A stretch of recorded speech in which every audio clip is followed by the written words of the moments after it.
Hi friends, మైమర్పించే వంటలకు YouTube ఛానల్కి స్వాగతం. ఈరోజు మనం గోంగూర పచ్చడి చేసుకోబోతున్నాం. ఇది అన్నంలోకి కానీ, ఇడ్లీలోకి కానీ, టిఫిన్లోకి కానీ సూపర్గా ఉంటుంది. వేడి ఈ అన్నంలో గోంగూర పచ్చడి నెయ్యి వేసుకొని తింటే ఉంటుంది, సూపర్గా ఉంటుంది. తిని చూసి కామెంట్లో పెట్టండి. ఈ పచ్చడి నెల రోజులు నిల్వ ఉంటుంది. ఇది ఎక్కడ స్కిప్ చేయకుండా ఈ వీడియో పూర్తిగా చూడండి. బాండలు పెట్టుకున్నాక బాండలి హీట్ ఎక్కాలి. హీట్ ఎక్కాక తగినంత ఆయిల్ పోసుకోవాలి. ఆయిల్ హీట్ ఎక్కాక ఎండుమిరపకాయలు వేసుకోవాలి.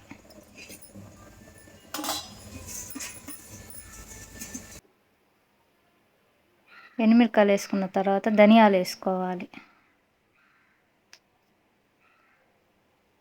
జీలకర్ర వేసుకోవాలి. ఆవాలు వేసుకోవాలి. మెంతులు వేసుకోవాలి.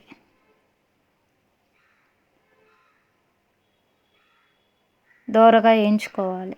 తీసుకొని పక్కకు పెట్టుకోవాలి.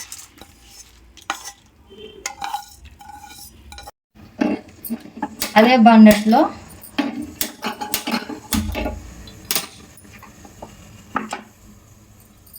తగినంత గోంగూర పచ్చడికి కావాల్సిన నూనె పోసుకోవాలి.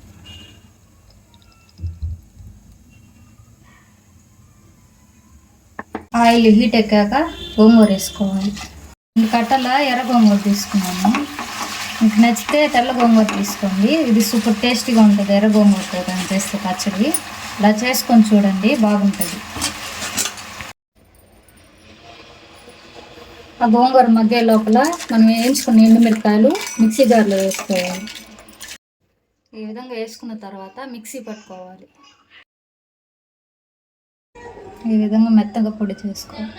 ఈ విధంగా కొద్దిగా మగ్గించుకున్నాక కల్లుప్పు వేసుకోవాలి. తగినంత కల్లుప్పు వేసుకోవాలి. కల్లుప్పు వేసుకున్నాక తర్వాత ఈ విధంగానే కలుపుకుంటూ ఉండాలి పచ్చడి.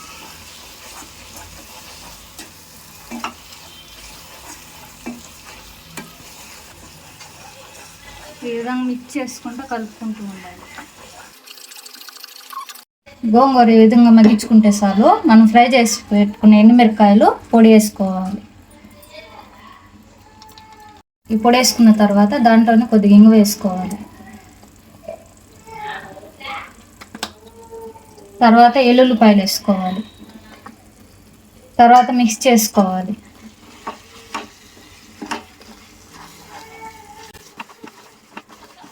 బాగా కలుపుకుంటూ వాడ్చుకోవాలి.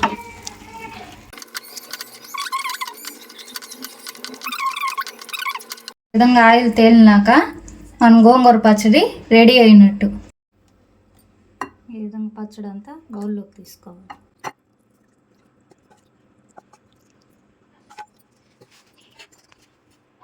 మా వీడియో నచ్చినట్టయితే సబ్స్క్రైబ్ చేయండి, లైక్ చేయండి, షేర్ చేయండి, కామెంట్ పెట్టండి.